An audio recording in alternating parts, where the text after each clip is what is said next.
बच्चों, welcome to my channel science on tips. तो आज हम पढ़ने जा रहे हैं। सबसे पहला टॉपिक है हमारा cell wall and plasma membrane में डिफरेंशिएट। सेल वॉल क्या होती है? आउटर कवरिंग होती है of the plant cell. Animal cell में सेल वॉल प्रेजेंट नहीं होती है और प्लाज्मा मेम्ब्रेन दोनों में प्रेजेंट होती है। तो अब हम डिफरेंस देखते हैं। It occurs in plant cell. ये कहाँ पर होती है? Plant cells. और ये किस में होती है? Plasma membrane. It is found in both plant cell and in animal cell. ये सबसे आउटर कवरिंग होती है। It lies the outside the cell. It lies outside the cell. ये सेल के सबसे आउटर कवरिंग होती है। और it lies outside the animal cell, क्योंकि एनिमल सेल में सेल वॉल तो होती नहीं है, तो प्लाज्मा मेम्ब्रेन सबसे उसकी आउटर मोस्ट कवरिंग होती है। पर जो प्लांट सेल होता है उसमें सेल वॉल के अंदर प्लाज्मा मेम्ब्रेन होती है। तो inner to the plant cell, ये सेल वॉल के इनसाइड होती है, अंदर होती है। जो सेल वॉल होती है it is non living and quite thick in plant cell. जो ये होती है ये नॉन लिविंग होती है, डेड होती है और थोड़ी मोटी होती है। किसमें मोटी होती है? थोड़ी प्लांट सेल में मोटी होती है। इट इज लिविंग, ये नॉन लिविंग नहीं है, लिविंग है। एंड क्वाइट थिन, ये थोड़ी पतली होती है। कौन पतली होती है? प्लाज्मा मेम्ब्रेन थोड़ी पतली होती है और लिविंग होती है। और जो सेल वॉल होती है वो नॉन लिविंग होती है, मतलब डेड होती है और थोड़ी मोटी होती है। किसमें? प्लांट सेल में, क्योंकि एनिमल सेल में तो ये प्रेजेंट ही नहीं होती। इट इज रिजिड, मतलब थोड़ी कठोर टाइप की होती है। इट इज फ्लेक्सिबल, ये कैसे भी फोल्ड हो जाती है। इट इज जनरली परमिएबल, मतलब किसी को भी अपने से पास होने देती है। इट इज सेलेक्टिवली परमिएबल, ये हर किसी को अपने से पास नहीं होने देती है। It provide protection and strength, ये क्या देती है? प्रोटेक्ट करती है सेल को और स्ट्रेंथ देती है, ताकत देती है। इट हेल्प्स इन और आउट ऑफ मटेरियल, ये कोई भी चीज बाहर और अंदर आने में हेल्प करती है। कौन हेल्प करती है? Plasma membrane. प्लाज्मा मेम्ब्रेन का ही दूसरा नाम क्या होता है? सेल मेम्ब्रेन और सेल लेमिना। ये अब आप लोग नोट डाउन कर लीजिए। तो बच्चों अब हमारा नेक्स्ट टॉपिक है fluid mosaic model of plasma membrane. ये फ्लूइड मोज़ैक मॉडल हमें किसने दिया था? सिंगर और निकोलसन ने इन 1972। ये प्लाज्मा मेम्ब्रेन का एक मॉडल है, fluid mosaic model of plasma membrane given by Singer and Nicolson. ये दोनों साइंटिस्ट थे जिन्होंने वाला मॉडल दिया था। कब दिया था? 1972 में। ये क्या होता है? प्लाज्मा मेम्ब्रेन किसकी बनी होती है? आपको पता है जिसकी जो प्लाज्मा मेम्ब्रेन है वो किसकी बनी होती है?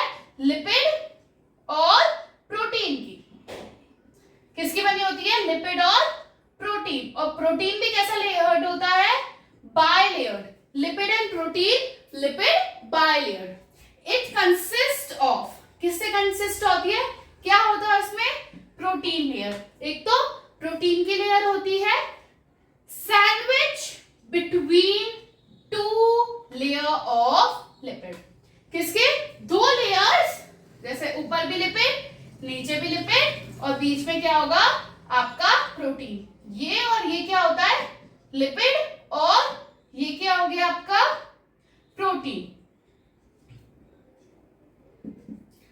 जैसे अब टू लेयर सैंडविच क्यों बोला गया है?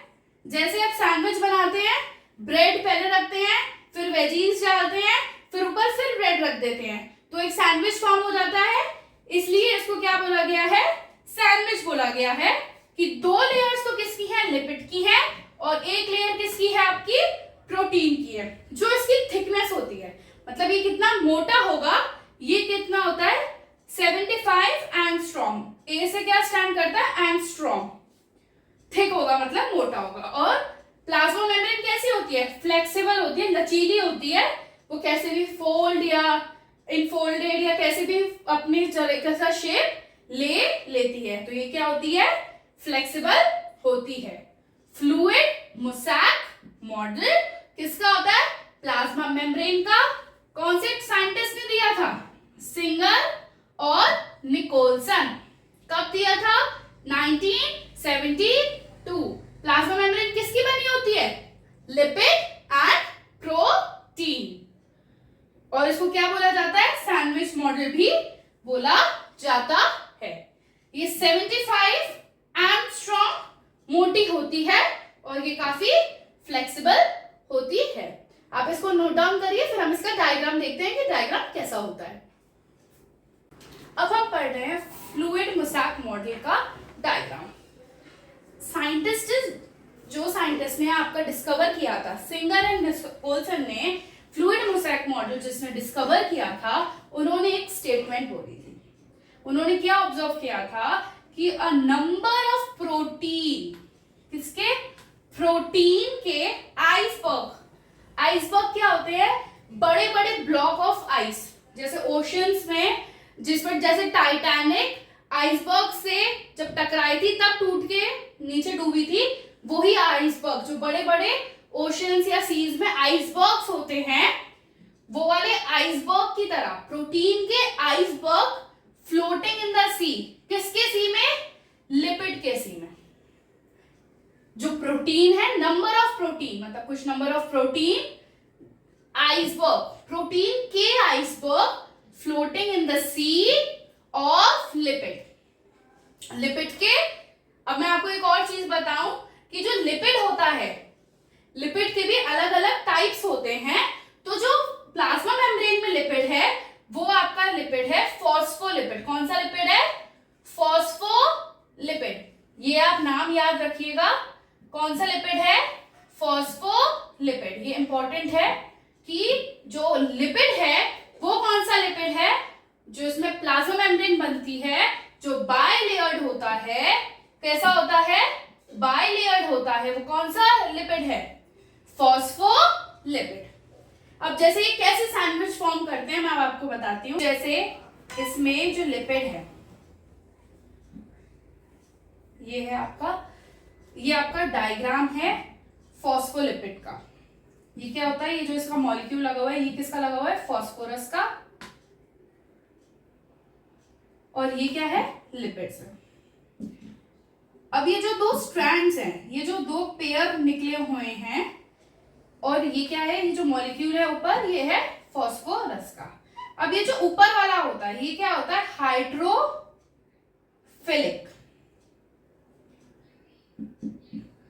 और जो ये दो स्ट्रैंड्स निकले होते हैं, जो इसकी टेल्स होती हैं, ये क्या होती है? हाइड्रोफोबिक।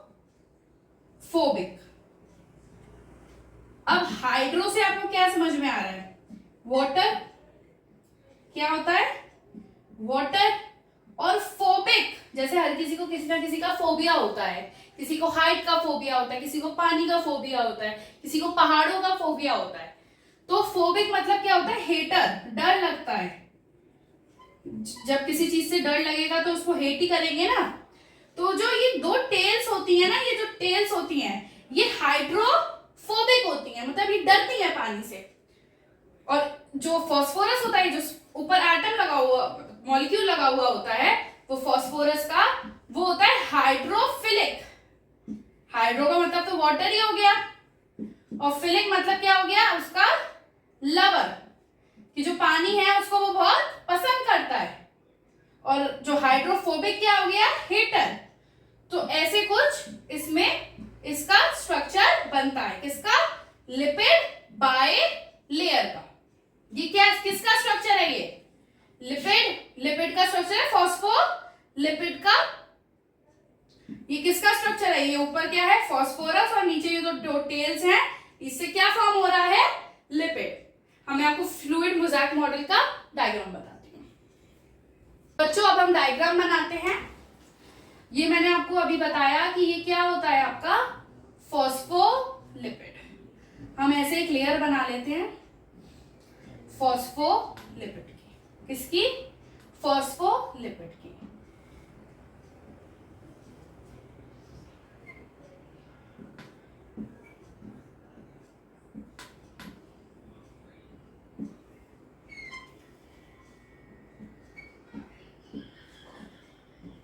ये क्या हो गया आपका?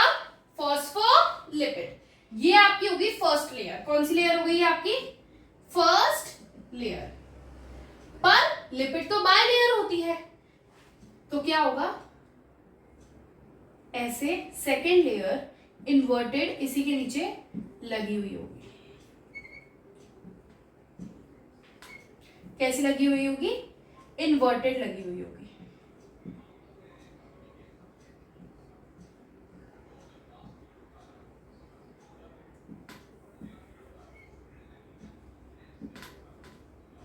इन्वर्टेड सी लगी हुई होगी। अब मुझे ये बताएं कि ये इन्वर्टेड क्यों है। एक तो ये दो लेयर्स हो गई, ये फर्स्ट लेयर है और ये सेकंड लेयर है, तो ये दोनों मिला के कैसे हो गए? लिपिड। फॉस्फोलिपिड का कैसा है? बाय लेयर्ड है। कैसे है? बाय लेयर्ड है। दो लेयर्स हो गए, एक तो ऐसे एक ऐसे, तो ये क्या हो गया? Bilayered. अब जैसे कि आपको पता है कि ये कैसा है? हाइड्रोफिलिक है। हाइड्रोफिलिक है। पर ये कैसे है? जो इसकी टेल्स है हाइड्रोफोबिक है। ये वाटर लवर है, ये वाटर हेटर है। तो अब जैसे मैंने अपने ये दो हाथ रखे हैं, अब अगर मैं हाथों को पानी में डालूंगी और यहां से भी कवरिंग है, यहां से भी कवरिंग है, ऐसे करके डालूंगी, तो मेरा बस ये वाला पार्ट और ये वाला पार्ट ही गीला होगा, अंदर का पार्ट गीला नहीं होगा। तो जो ऊपर वाले पार्ट्स हैं, ये वाला और ये वाला, ये कैसे हैं? हमारे हाइड्रोफिलिक है, इसे पानी पसंद है, और बीच वाले को पानी नहीं पसंद है। पर अगर इसके बदले मैंने अगर ऐसे रख लिया, तो ये वाला तो आपका हाइड हो गया, ये तो हाइड्रोफोबिक है, पर ये वाला जो पार्ट है ये आपके वाटर के साथ कांटेक्ट में आएगा। तो उसी को बचाने के लिए हम एक तो इन्वर्टेड और एक उसके ऊपर ऐसे लगाते हैं, ताकि जो ऊपर है और जो ये वाली जो ऊपर की लेयर है, ये तो हाइड्रोफोबिक नहीं है, फिलिक है, और जो अंदर की लेयर है वो आपकी हाइड्रोफोबिक है, तो वो पानी से बची रहे। तो इस चक्कर में ये ऐसा ही स्ट्रक्चर बनता है। और ये जो बड़े बड़े क्यूब्स हैं, ये जो आइसबर्ग्स कहा गया है सेंटेंस में, वो क्या है? आपके प्रोटीन के आइसबर्ग्स हैं। किसके आइसबर्ग्स हैं? प्रोटीन के आइसबर्ग्स हैं। ऐसे ही यहाँ पे ऐसे कार्बोहाइड्रेट्स भी होते हैं,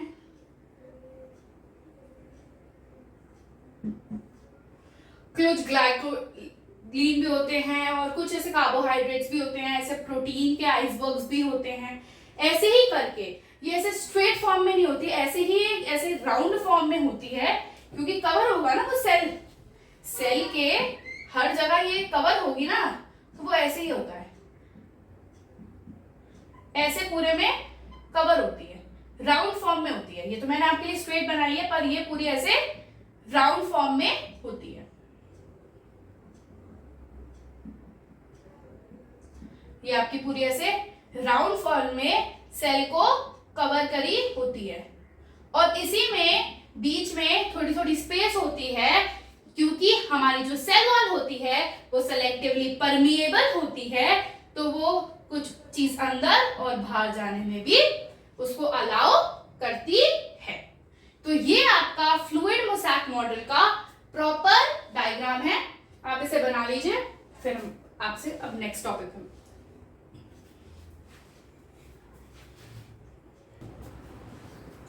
अब आपके पास एक क्वेश्चन है कि जो प्लाज्मा मेम्ब्रेन है वो सेलेक्टिवली परमिएबल मेम्ब्रेन क्यों है? उसको सेलेक्टिवली परमिएबल मेम्ब्रेन क्यों कहा जाता है?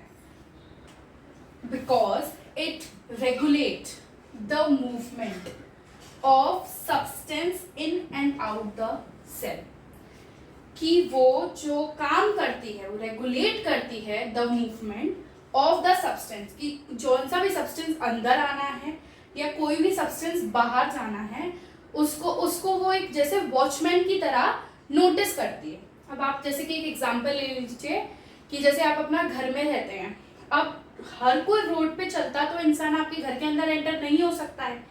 आप जिसको अलाउ करेंगे, जिसको आप बुलाएंगे, वही तो आपके घर के अंदर एंटर होगा। अब ऐसे तो बहुत लोग निकल रहे होते हैं आपकी रोड पे, आपकी कॉलोनी में, तो अब ऐसे सब अगर आपके अंदर आएंगे तो ये तो अच्छी बात नहीं है। कुछ हो सकता है सही इंटेंशन से आए, कुछ हो सकता है गलत आए। तो अब यही है कि वो हर किसी को पहले नोटिस करती है। जैसे अब आपकी कॉलोनी में वॉचमैन होगा तो वो भी हर किसी को अलाउ नहीं करेगा आपकी कॉलोनी में एंटर होने के लिए। तो सेम प्लाज्मा मेम्ब्रेन काम करती है, वो हर किसी को अलाउ नहीं करती है कि उसके अंदर आए।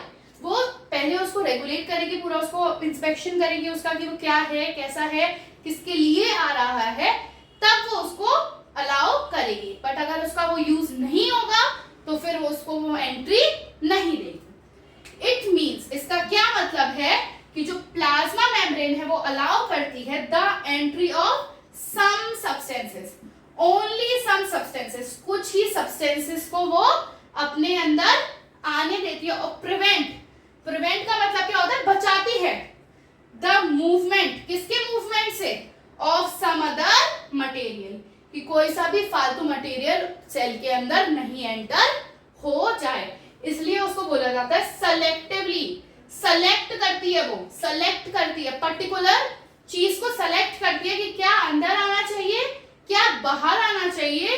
इसलिए उसको क्या बोला जाता है, सेलेक्टिवली, सेलेक्ट करती है, चूज करती है कि क्या अंदर आना चाहिए।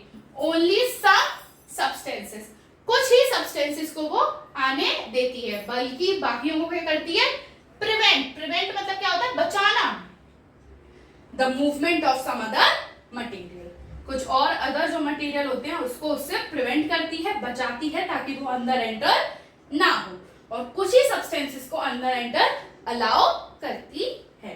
तो यही क्वेश्चन है, why is the plasma membrane called the selectively permeable membrane.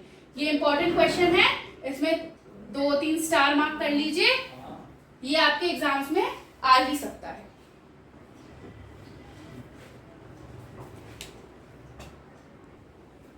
अब हम स्टार्ट करते हैं प्लाज्मा मेम्ब्रेन का ट्रांसपोर्टेशन।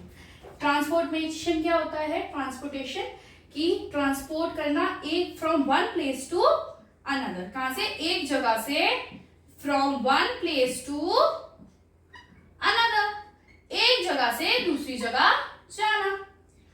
अब इसके भी 2 ट्रांसपोर्ट हैं, एक होता है पैसिव ट्रांसपोर्ट, एक होता है एक्टिव ट्रांसपोर्ट। पैसिव ट्रांसपोर्ट के भी 2 टाइप है, डिफ्यूजन और ऑस्मोसिस। अब पैसिव ट्रांसपोर्ट क्या होता है, अब जैसे आपके पास ये आपका सेल है, इसके अंदर आपका पानी के मॉलिक्यूल्स है, क्या है, पानी के मॉलिक्यूल्स है। अब सेम बाहर भी हैं, पर क्या है, बाहर थोड़े ज्यादा हैं। तो अब आपको पता है कि मेंटेन करना हर चीज में काफी ज्यादा जरूरी होती है, मेंटेनेंस। तो अब क्या होगा, इसमें अंदर और बाहर इक्वल होंगे, क्या होंगे, इक्वल करने हैं। नेचर क्या चाहती है कि अंदर किसी के साथ पार्शियलिटी ना हो, अंदर भी उतने रहे और बाहर भी उतने रहे। तो वो क्या करेगी, वो बाहर से अंदर दे देगी, क्या करेगी, from higher concentration to lower concentration, कि तुम बेचारे परेशान मत हो, तो चलो ले लो। फिर इसके अंदर जाएंगे तो वो इक्वल हो जाएगा। ये हो गया आपका पैसिव ट्रांसपोर्ट। एक्टिव ट्रांसपोर्ट क्या होता है,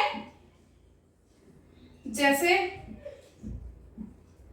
अब जो सेल है उसमें ज्यादा है, हायर कंसेंट्रेशन है, और जो बाहर है वो आपका कैसा कंसेंट्रेशन है, लोअर कंसेंट्रेशन है। पर फिर भी हमारा सेल थोड़ा लालची है, तो उसने कहा चलो, फिर उसने कहा कि मेरे पास हायर तो है पर मुझे इतने सफिशिएंट नहीं है, तो मुझे तुम अपने भी दे दो। तुम्हारे पास माना कम है पर तुम थोड़े से मुझे अपने और दे दो। तो ये क्या हो गया, लोअर टू हायर कंसेंट्रेशन। इसमें क्या हुआ, हायर टू लोअर, इसमें lower to higher. Active transport क्या होता है आपका, lower to higher. Passive transport क्या होता है आपका, हायर टू लोअर। अब इसके पैसिव के डिफ्यूजन और ऑस्मोसिस, इसके 2 पार्ट्स हैं, टाइप हैं। अब पैसिव के हैं तो इसमें भी हाई टू लो होगा और ऑस्मोसिस में भी हाई टू लो होगा। अब ये तो बड़ी कंफ्यूजन की बात है कि डिफ्यूजन में भी हायर टू लोअर है और ऑस्मोसिस में भी हायर टू लोअर है। अब इस दोनों में कैसे डिफरेंस होगा? पैसिव और एक्टिव में तो हो गया कि lower higher concentration to higher concentration है, इसमें हायर टू लोअर है। अब डिफ्यूजन और ऑस्मोसिस में कैसे होगा? क्योंकि दोनों ही पैसिव के टाइप्स हैं। अब इन लोगों ने कहा अच्छा रुको रुको हम बताते हैं कि जो डिफ्यूजन है उसमें आपका सॉलिड, लिक्विड और गैस तीनों ही हो जाएंगे। पर जो ऑस्मोसिस है वो थोड़ा अपना सेल्फिश है, वो कहेगा कि नहीं भाई मैं तो बस लिक्विड करूंगा, मैं लिक्विड के अलावा कोई भी नहीं करूंगा। डिफ्यूजन ने कहा चलो मेरा थोड़ा दिल बड़ा है, मैं तीनों को करता हूं, सॉलिड को भी, लिक्विड को भी और गैस को भी। ऑस्मोसिस ने कहा नहीं नहीं मैं तो नहीं करूंगा, मैं थोड़ा सेल्फिश हूं, मैं बस लिक्विड को करूंगा। तो इसमें क्या होंगे? लिक्विड भी होंगे, सॉलिड, लिक्विड, गैस तीनों होंगे, इसमें बस लिक्विड होगा। अब डिफ्यूजन ने कहा कि अच्छा तुम भी लिक्विड लोगे, मैं भी लिक्विड लूंगा, तो अब ये कैसे हो जाएगा? अगर बाई चांस बाहर से अंदर आया तो वो भी डिफ्यूजन हो गया, बाहर से लिक्विड अंदर आया तब भी डिफ्यूजन हो गया, बाहर से लिक्विड अंदर आया तो ऑस्मोसिस भी हो गया। इसने कहा चलो हम कंफ्यूजन और थोड़ी क्लियर कर देते हैं। इसने कहा कि अगर बाहर से आपके बाहर से सॉलिड आएगा या गैस आएगी, बाहर से अंदर या अंदर से बाहर सॉलिड या गैस जाएगी तो डिफ्यूजन हुआ, और पर अगर बाहर या अंदर लिक्विड जाएगा तो क्या हुआ? ऑस्मोसिस हुआ। पर अगर अंदर से अंदर ही क्या हुआ? लिक्विड अंदर से अंदर ही, अब जैसे क्या हुआ, ये सेल है, अब इस पोर्शन में वाटर के मॉलिक्यूल्स कम है, इसमें वाटर के मॉलिक्यूल पोर्शन में अंदर के अंदर ही ज्यादा है, तो वो क्या कहेगा? ये वाला पोर्शन कहेगा प्लीज हमें भी थोड़े से दे दो, हमें भी दे दो। तो अगर बाय चांस ये सेल के अंदर ही एक जगह से दूसरी जगह अगर मॉलिक्यूल्स जा रहे हैं लिक्विड के, तो वो क्या हो गया? आपका डिफ्यूजन हो गया। और अगर ये बाहर आ रहे हैं, ये मेम्ब्रेन जो है आपकी, इसको क्रॉस करके आ रहे हैं बाहर मॉलिक्यूल्स लिक्विड के, तो वो क्या हो गया? आपका ऑस्मोसिस। चाहे बाहर जाए चाहे अंदर जाए, वो क्या हो गया? अगर सेलेक्टिवली परमिएबल मेम्ब्रेन को ये क्रॉस करके जा रहे हैं तो क्या हो गया? आपका ऑस्मोसिस। और अगर अंदर ही अंदर हो रहे हैं तो क्या हो गया? आपका डिफ्यूजन। ऐसा नहीं है कि अंदर ही अंदर अगर लिक्विड होगा तो ही, अगर बाई चांस अंदर अंदर सॉलिड होगा या अंदर अंदर गैस होगा तब भी डिफ्यूजन माना जाएगा। पर जो अगर सॉलिड और गैस बाहर और अंदर भी होगा तो भी डिफ्यूजन ही माना जाएगा। पर अगर बाई चांस लिक्विड क्रॉस करता है मेम्ब्रेन को, सेलेक्टिवली परमिएबल मेम्ब्रेन को, तो उसको क्या बोला जाएगा? ऑस्मोसिस। होप है आपको ये वाला पूरा समझ आ गया होगा कि मैं आपको क्या बताना चाहती हूँ कि प्लाज्मा मेम्ब्रेन के जो ट्रांसपोर्ट है वो दो टाइप पे डिवाइड है, पैसिफिक और एक्टिव। जो पैसिफिक होता है वो higher concentration to lower concentration जाता है, और जो एक्टिव होता है वो lower concentration to higher concentration जाता है। जो पैसिव होता है उसके दो उसमें डिफरेंस है, एक तो डिफ्यूजन, एक क्या है आपका? ऑस्मोसिस। जो डिफ्यूजन है वो थोड़ा घरेलू है, वो सबको बांध करके चलता है, सॉलिड भी है उसके पास, लिक्विड भी है और गैस भी है। पर जो ऑस्मोसिस है वो थोड़ा शेलफिश है, उसके पास बस लिक्विड है। जब सेलेक्टिवली परमिएबल मेम्ब्रेन को क्रॉस करके जाएगा तो ऑस्मोसिस है, बट अगर नहीं क्रॉस होता है तो क्या है? डिफ्यूजन है। आप ये नोट डाउन कर लीजिए, ये आपको बहुत बेनिफिशियल रहेगा समझना। और फिर इसका हम पैसिफिक और एक्टिव पहले डिफरेंसेस लिखते हैं। तो अब हम पढ़ रहे हैं डिफरेंस बिटवीन एक्टिव ट्रांसपोर्ट और पैसिव ट्रांसपोर्ट। एक्टिव ट्रांसपोर्ट आपको मैंने अभी बताया कि लोअर टू हायर कंसंट्रेशन होता है, और पैसिव ट्रांसपोर्ट क्या होता है? हायर टू लोअर कंसंट्रेशन है। जब एक्टिव ट्रांसपोर्ट होता है वो बहुत रैपिड प्रोसेस है, मतलब बहुत जल्दी होता है, एकदम से फास्ट प्रोसेस है। और जो पैसिव है वो बहुत स्लो प्रोसेस है, बहुत धीरे धीरे होता है। अब सब्सटेंस इसमें lower concentration to higher concentration जाते हैं, इसमें substance from higher concentration to lower concentration जाते हैं। इसमें एनर्जी चाहिए होती है। अब जैसे आप बहुत थके हारे आए हैं और आपको अगर कोई कह दे कि आपको अभी और काम करना है तो आपको उसमें एनर्जी लगेगी। पर अगर आपके पास पूरा अच्छा है, आप बिल्कुल फुल एनर्जी से हैं, फिर अगर आपको तब कोई कहे कि आपको थोड़ा सा काम करना है तो आपको उसमें एनर्जी नहीं लगेगी। जब इसको हायर टू लोअर जाना है, इसके पास फुल एनर्जी है, इसको अपने को कम को देनी है, तो इसमें कोई एनर्जी नहीं है कि हाँ वैसे भी फ्लो होता रहेगा।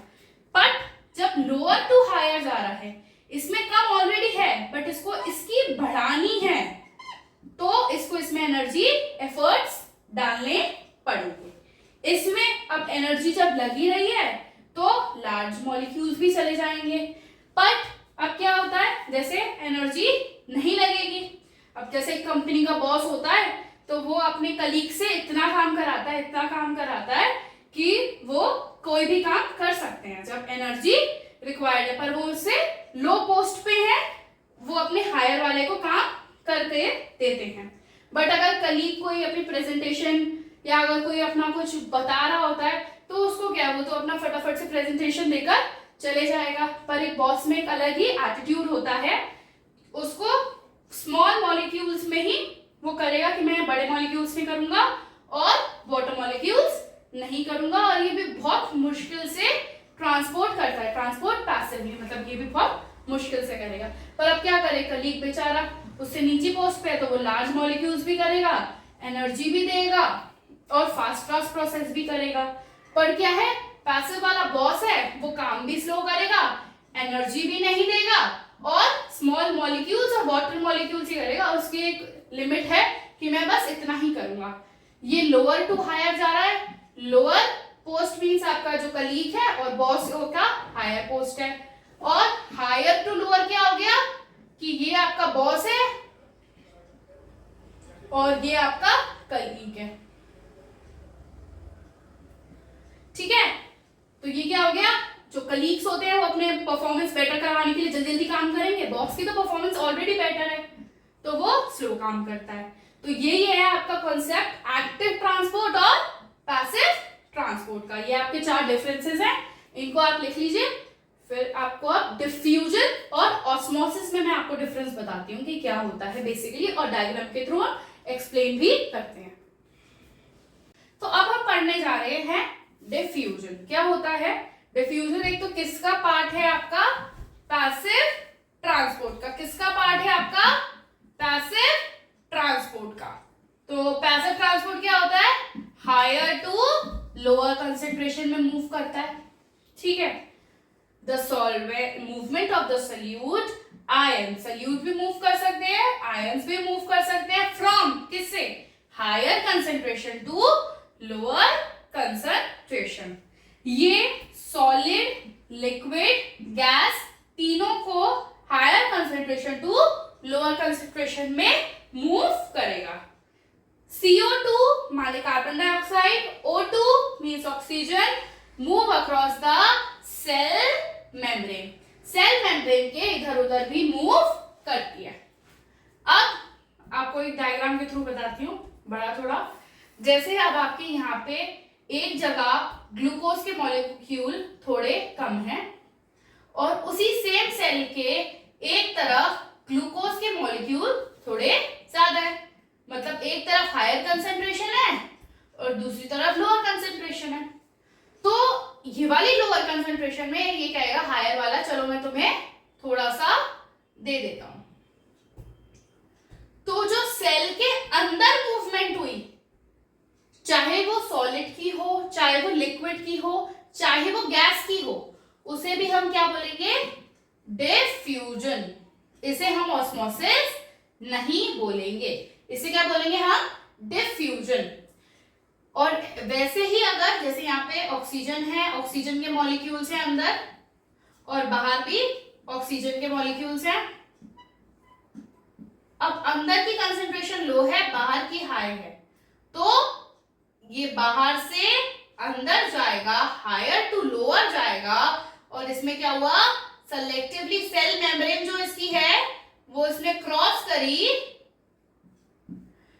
किसने क्रॉस करी, गैस है ना, ऑक्सीजन क्या हो गया आपका, गैस है।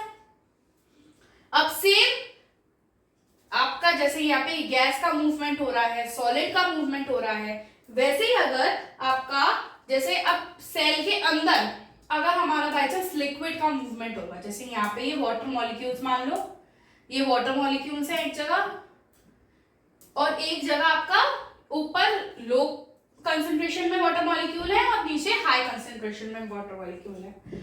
अगर सेल के अंदर, किसके, सेल के अंदर आपका higher concentration to lower concentration liquid जाता है, इनसाइड द सेल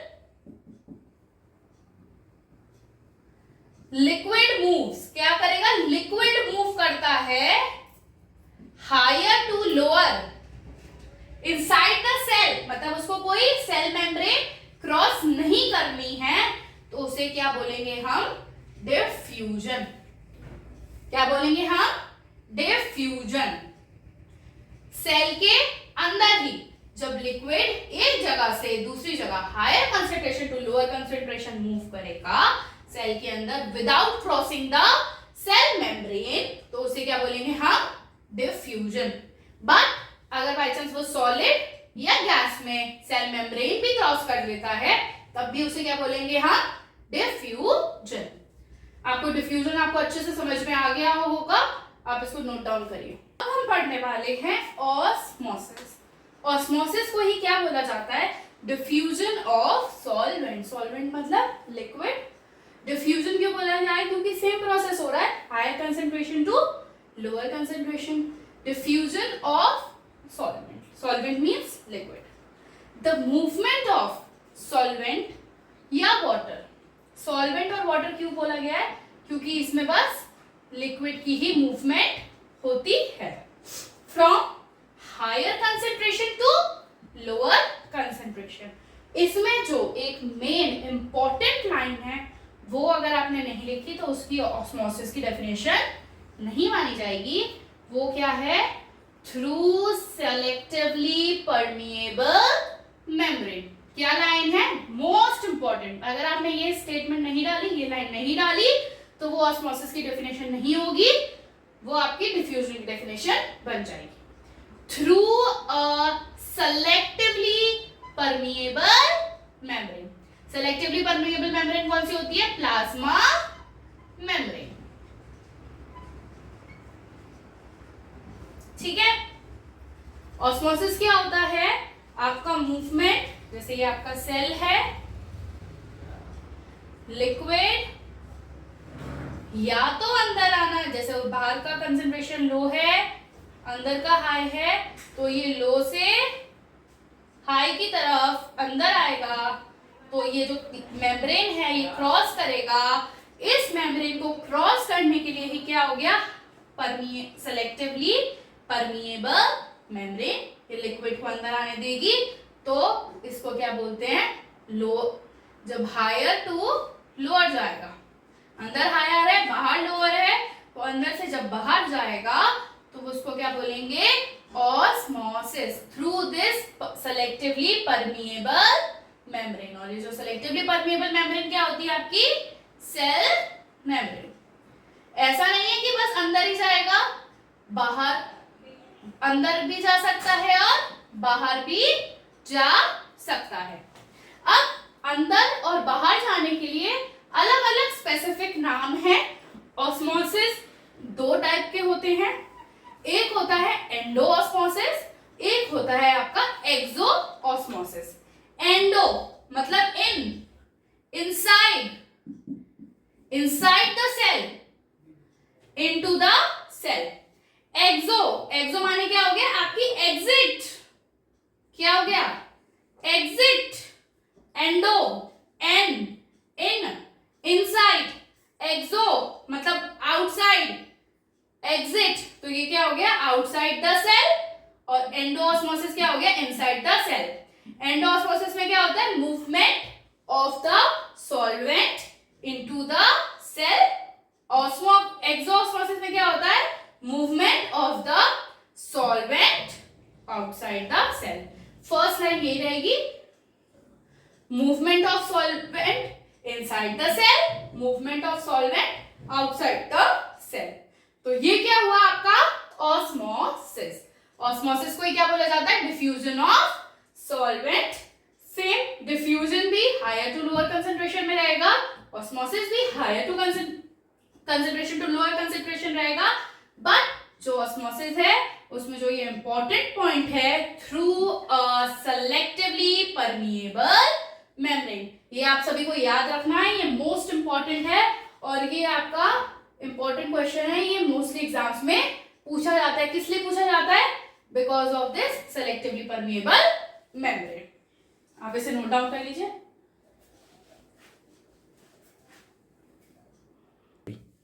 अब हम पढ़ रहे हैं डिफ्यूजन और ऑस्मोसिस में डिफरेंस.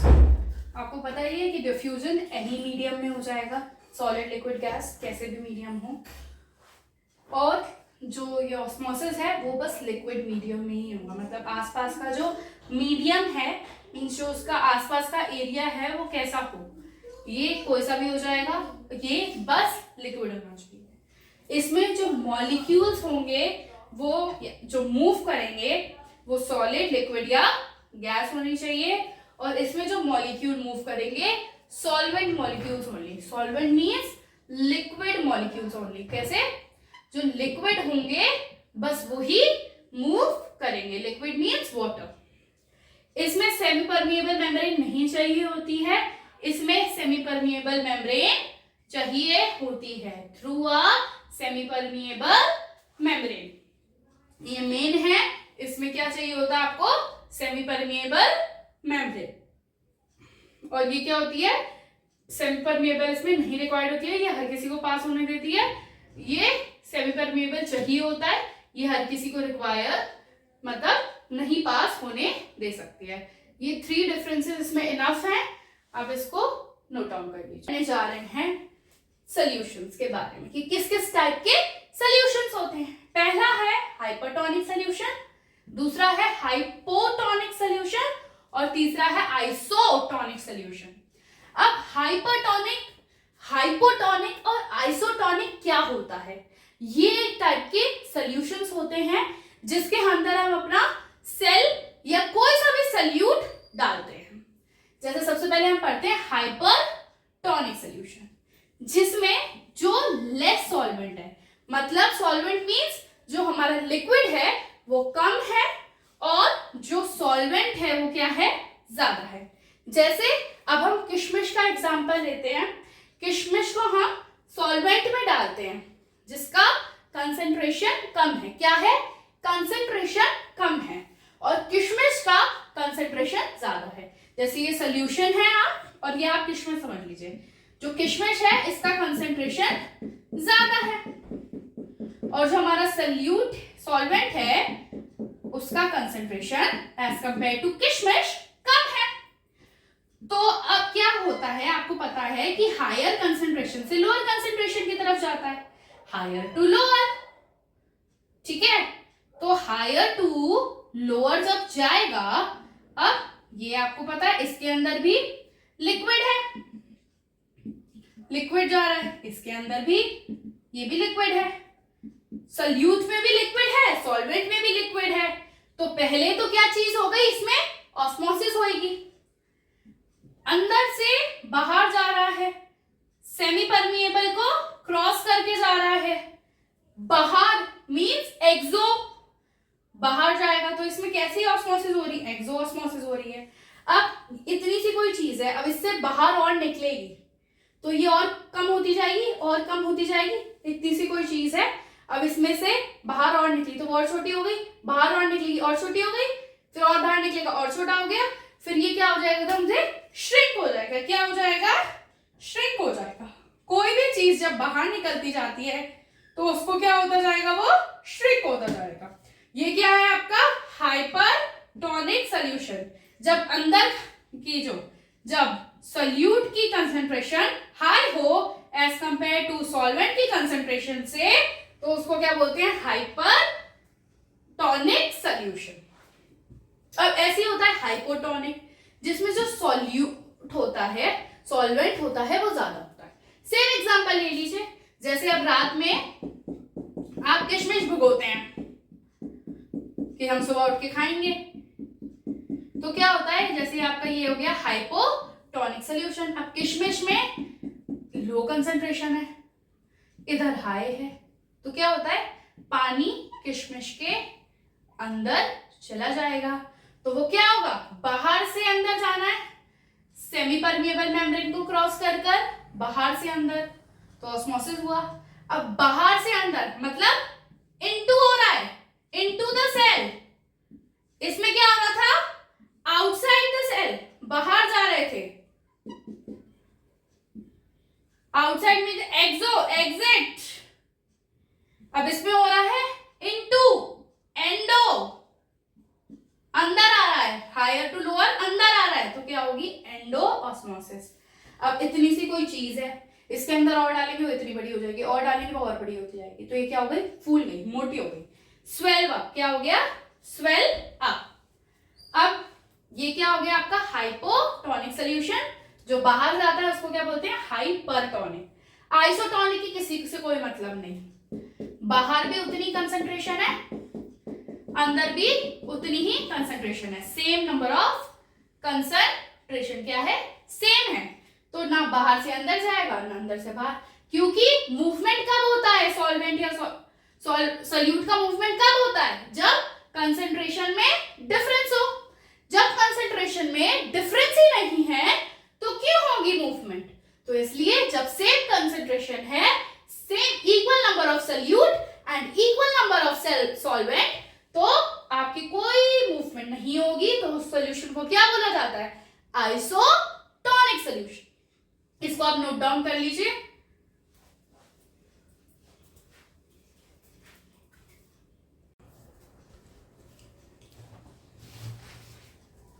अब हमारे पास एक क्वेश्चन है, why does the finger shrink when you wash clothes for a long time?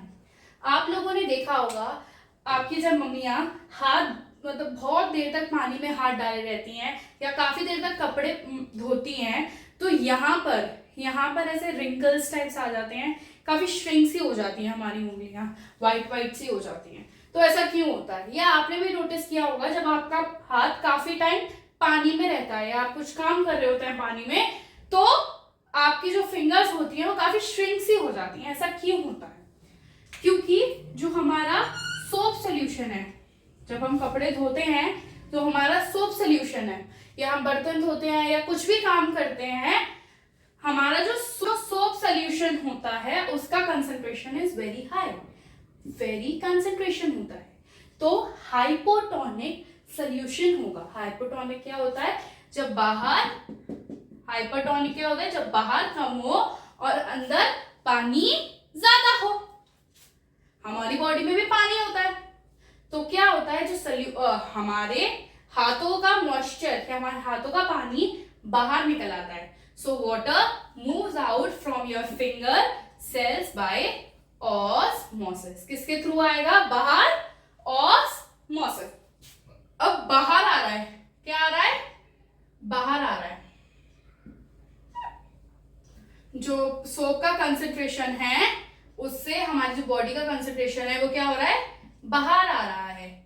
एक्सो होगा या एंडो होगा, क्या होगा, एक्सो, क्या होगा, एक्सो ऑस्मोसिस।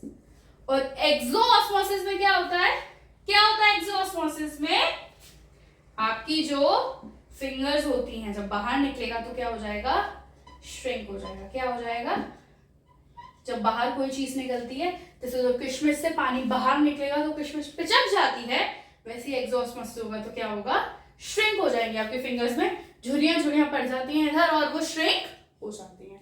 तो यही क्वेश्चन है, काफी इंपॉर्टेंट क्वेश्चन है, काफी कॉन्सेप्ट बेस्ड है। आप इसको एक बार जरूर सोचिए, समझिए और काफी अच्छे से एक बार रिपीट करके भी देख लीजिएगा। इस चीज को आप अच्छे से समझ लीजिए कि हाइपरटोनिक, हाइपोटोनिक और आइसोटोनिक क्या होता है। हाइपर और हाइपो में अक्सर बच्चे कंफ्यूज होते हैं, आइसोटोनिक में तो सेम रहता है तो उसमें नहीं होते, हाइपर और हाइपो में काफी बच्चे कंफ्यूज होते हैं, तो आप वो उसको काफी अच्छे से समझ लीजिए। तो अब हमारे पास दूसरा टॉपिक क्या है, एंडोसाइटोसिस और एक्सोसाइटोसिस। एंडो को आपका मतलब समझ में आ गया, इनटू द सेल या इनसाइड। एक्सो का मतलब क्या होता है, आउटसाइड द सेल या एग्जिट। ठीक है, इतना समझ में आ गया। अब साइटोसिस क्या हुआ, कोई भी फूड मटेरियल या कोई भी वेस्ट जब किसी भी आपके सेल में एंटर होता है, क्या होता है, जैसे ये फूड मटेरियल है, ये आपका सेल है, ठीक है। अब क्या होगा, ये सेल ऐसे अपना एक जगह से इधर से थोड़ा अपना पार्ट निकाल देगा इधर से, और इधर से डीप कर लेगा, और ये सेल को जो खाना है इसको अंदर ले लेगा, और फिर वो खाना सेल के अंदर आ जाएगा। फिर वो धीरे धीरे करके इधर से क्लोज कर लेगा, और फिर सेल के अंदर खाना आ गया, इनसाइड द सेल। अब यही एक्सोऑस्मोसिस क्या होता है, आउटसाइड, खाने को बाहर निकलना। इसका रिवर्स हो जाएगा, जैसे ये है, ये एकदम वेस्ट को बाहर लेकर कोने में लेकर आया, इसने थोड़ी सी स्पेस बनाई वेस्ट को बाहर निकालने के लिए, फिर ये सेल है, इसने स्पेस बनाई बाहर निकाल दिया, फिर सेल अपना नॉर्मल शेप में आ गया, और जो वेस्ट था वो बाहर निकल गया। एंडोसाइटोसिस क्या हुआ, अंदर लेना, और एक्सोसाइटोसिस क्या हुआ, बाहर लेना। ये जो एंडोसाइटोसिस होता है वो अमीबा करता है, क्या करता है, अमीबा। एग्जाम्पल क्या है इसका, अमीबा। क्या होता है अमीबा, अब एक ऐसा, उसकी कोई प्रॉपर शेप नहीं होती, ऐसी सा स्ट्रक्चर होता है, जहां से भी उसको अपने निकालने होते हैं, ऐसे हाथ से निकाल लेता है, फिर ऐसे ऐसा होता है, फिर अपने हाथ से निकाल के उसको वहां से बंद कर लेगा और खाना अंदर ले लेगा, और वैसे ही वो वेस्ट बाहर निकाल लेता है। अमीबा फूड लेता है, क्या लेता है, फूड लेता है, एंडोसाइटोसिस की मदद से अंदर फूड लेता है।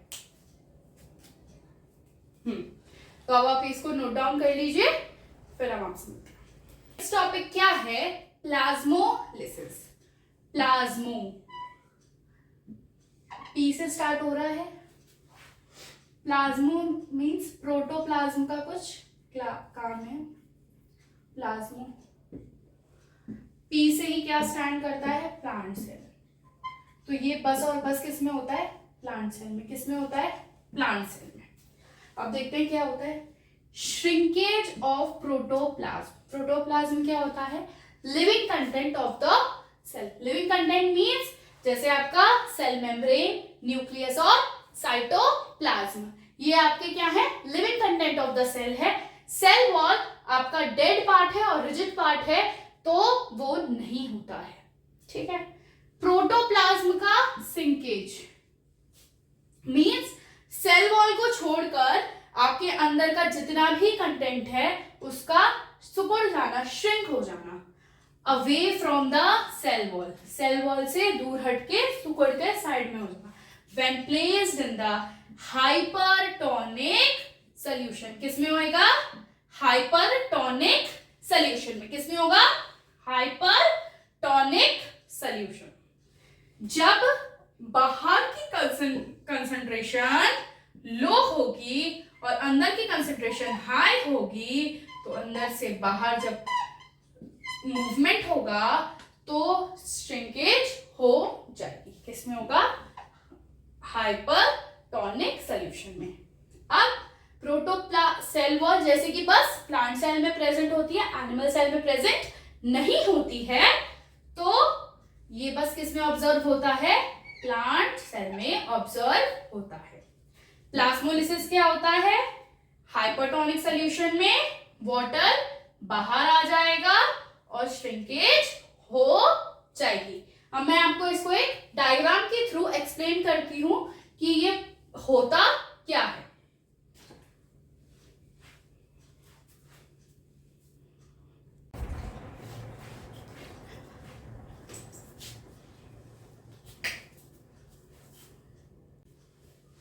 अब ये क्या है आपका प्लाज्मोलिसिस का डायग्राम। जैसे आपने एक बीकर लिया है, इसके अंदर आपने हाइपरटोनिक सोल्यूशन डाला है और आपने इसके अंदर एक प्लांट सेल डाला है। जो हाइपरटोनिक सोल्यूशन होता है उसकी कंसंट्रेशन लो होती है, जो प्लांट कंसंट्रेशन है, प्लांट सेल की कंसंट्रेशन है उसकी हाई है। अब हाई टू लो मूव करेगा तो इसके अंदर का जितना भी लिक्विड होगा वो बाहर निकलेगा, ठीक है। अब जो सेल वॉल होती है वो तो डेड होती है और रिजिड होती है, तो सेल वॉल को तो कोई असर नहीं होगा, सेल वॉल श्रिंक नहीं होगी। प्लाज्मा मेम्ब्रेन, साइटोप्लाज्म और न्यूक्लियस लिविंग होता है। तो जो सेल वॉल है वो तो अपने पोजीशन पे अपनी शेप मेंटेन करे, पर जो उसकी प्लाज्मा मेम्ब्रेन और उसका प्रोटोप्लाज्म है, क्या है, प्रोटोप्लाज्म है, वो श्रिंक होना शुरू हो गया। धीरे धीरे करके वो और श्रिंक होगा, फिर एक टाइम पे आके वो सुकुड़ के बस इतना सा ही रह जाएगा। सेल वॉल क्यों नहीं हुई? क्योंकि वो डेड है और रिजिड है, कठोर है, वो नहीं होगी। पर प्लाज्मा मेम्ब्रेन क्यों हो गई? क्योंकि वो लिविंग है। प्रोटोप्लाज्म कंटेन करती है लिविंग कंटेंट को, जैसे कि प्लाज्मा मेम्ब्रेन, साइटोप्लाज्म और न्यूक्लियस। तो श्रिंकेज ऑफ प्रोटोप्लाज्म हो गया है। ये आपकी सेल मेम्ब्रेन, ये देख लीजिए, सुकड़ के इतनी सी हो गई है और सेल वॉल आपकी बिल्कुल कठोर साइड में है, इसको कोई फर्क नहीं पड़ा। हाइपरटोनिक सोल्यूशन में प्लांट सेल में जब प्लाज्मोलिसिस होगा तो जो प्रोटोप्लाज्म है वो श्रिंक हो जाएगा और सेल वॉल को कुछ नहीं होगा। ये डायग्राम आप ड्रॉ कर लीजिए। तो अब हम बनाने जा रहे हैं न्यूक्लियस का डायग्राम, एक वेल डिफाइंड न्यूक्लियस यूकैरियोटिक का डायग्राम। सबसे पहले बाहर आउटर कवरिंग क्या होगी हमारी? Cell wall. फिर उससे इनर कवरिंग क्या होगी? Cell membrane. और जो इसके इन दोनों के बीच में एक लेयर होगी उसको क्या बोलते हैं? मिडिल लेमिना, जो इन दोनों को कनेक्ट करती। ये क्या होगी? Cell wall. और उससे अंदर क्या होगी? Plasma membrane. फिर इसके अंदर जो लिक्विड होगा उसको क्या बोलते हैं? साइटोप्लाज्म। अब जो यूकैरियोटिक सेल होता है उसमें ऐसे ही खुला सा डीएनए जेनेटिक मटेरियल आपका पड़ा हुआ होता है। तो पहले तो वो बना लेते हैं। जेनेटिक मटेरियल ये मेन कंपोनेंट होता है, इसी को हम क्या बोलते हैं? डीएनए। इसकी जो न्यूक्लियस होता है वो क्या होता है? डबल मेम्ब्रेन होता है, मतलब दो मेम्ब्रेन होगी। तो इसकी मेम्ब्रेन को क्या बोलते हैं? Nuclear membrane. क्या बोलते हैं? Nuclear membrane. फिर जो इसके अंदर का फ्लूइड होगा उसको क्या बोलेंगे? न्यूक्लियोप्लाज्म।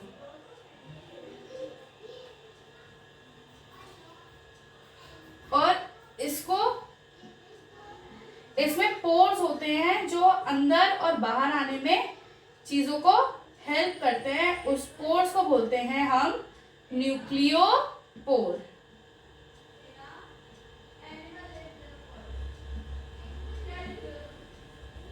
क्या बोलते हैं? न्यूक्लियस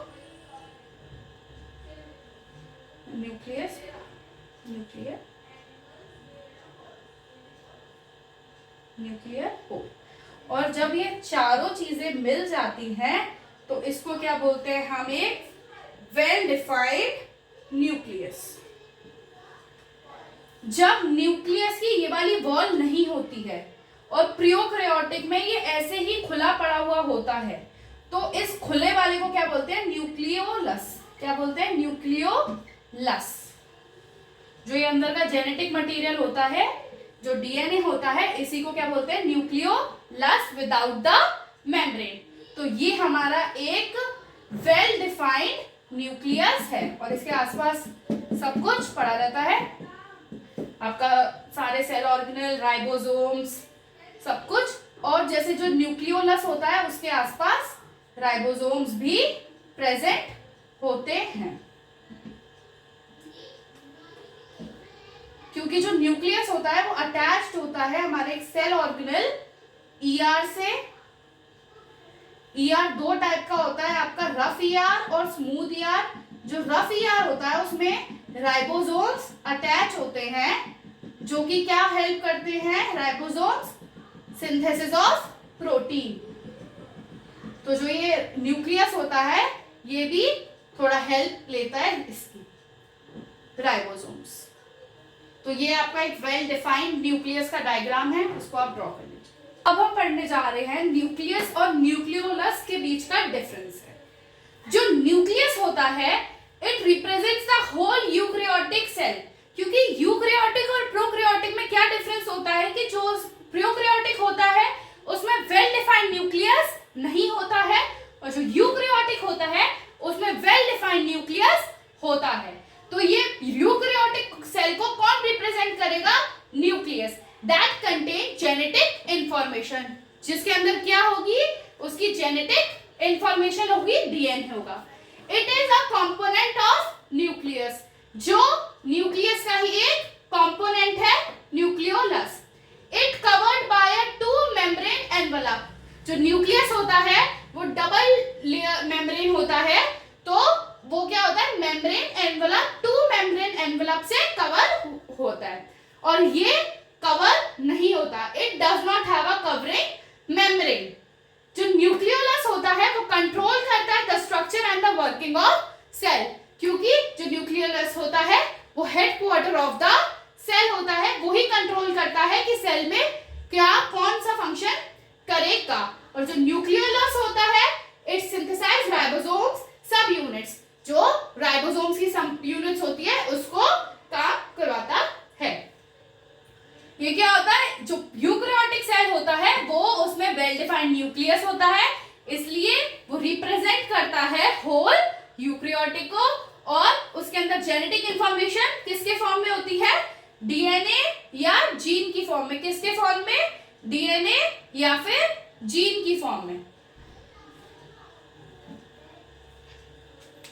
इसमें कवरिंग नहीं होती है, ये प्रोकैरियोटिक सेल में ऐसा ही पड़ा हुआ होता है, और जो यूकैरियोटिक सेल होता है उसमें ऐसे कवरिंग, दो कवरिंग बाइलेयर्ड होती है।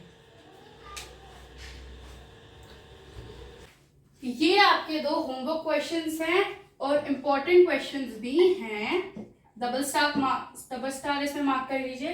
पहला क्वेश्चन क्या है, व्हाट इज ऑस्मोसिस, और सही क्वेश्चन क्या है, what are the functions of nucleus. Nucleus का फंक्शन क्या होता है, इसका कोई भी दो फंक्शंस मुझे कमेंट सेक्शन में जरूर बताएं, और ऑस्मोसिस का भी आंसर मुझे कमेंट सेक्शन में जरूर